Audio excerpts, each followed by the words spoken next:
day, and it's also a cool episode of Gardener Gone Wild. Today we're here at, well, Parliament, and we have a lovely day, overcast and somewhat southerly. Some people even think it's cold, but that's not me. So well, it's time to go in the gate and check out the Victory Garden that they have in the grounds of, well, Parliament. In we go.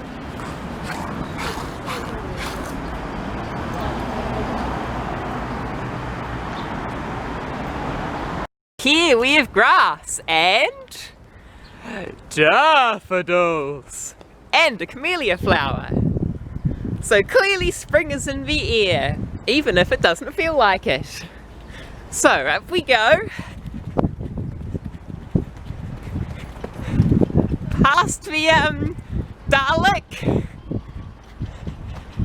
and the lump of rock, the gothic timber thing, and the somewhat cool playground. So here is the historic lump of stone. And as we head along, we have some cool Greta people. And I guess Greta is a cool person. Greta Thunberg, that is. And believe we have one of these snazzy Parliament cars. And roses.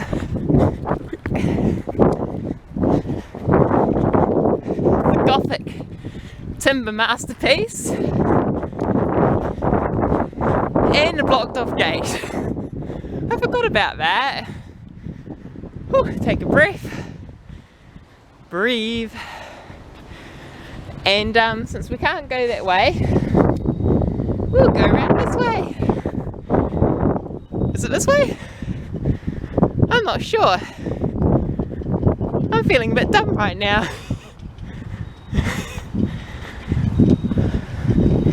Where do these stairs lead?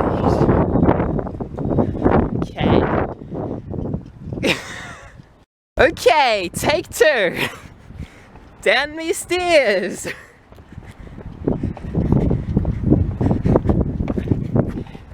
And past some more roses. And this is the way I have to take these days.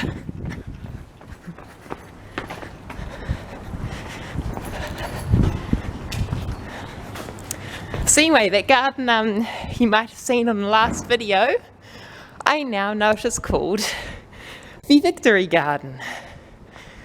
And well, we'll go and see what it is like, because apparently we've done some work on it.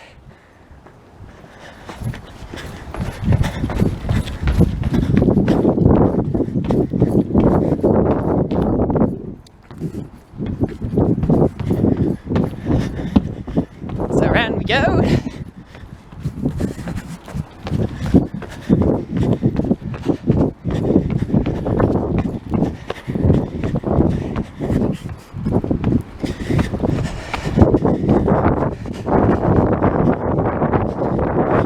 Past the maroon oak.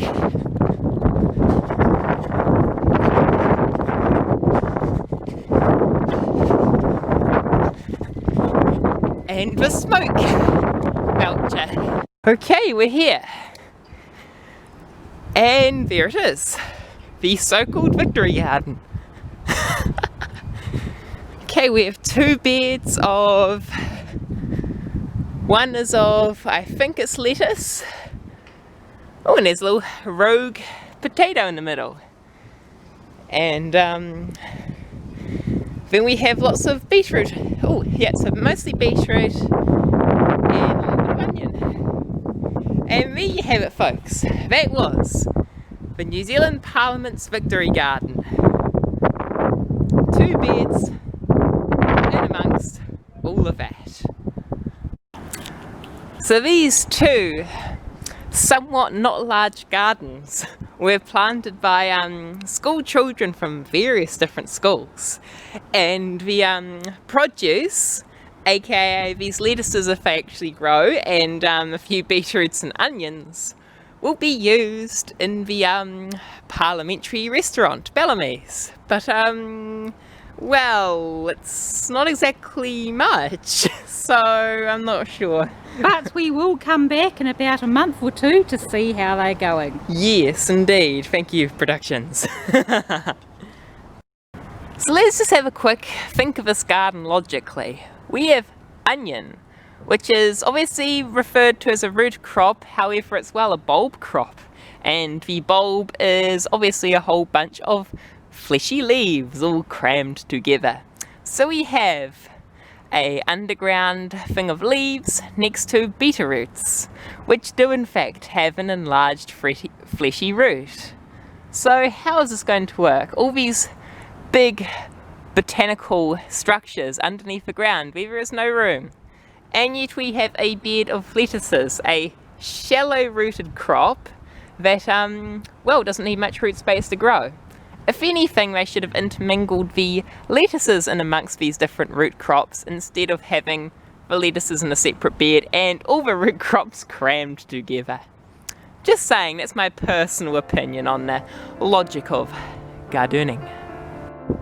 So for now, I believe it is goodbye, and I hope you enjoyed watching this video.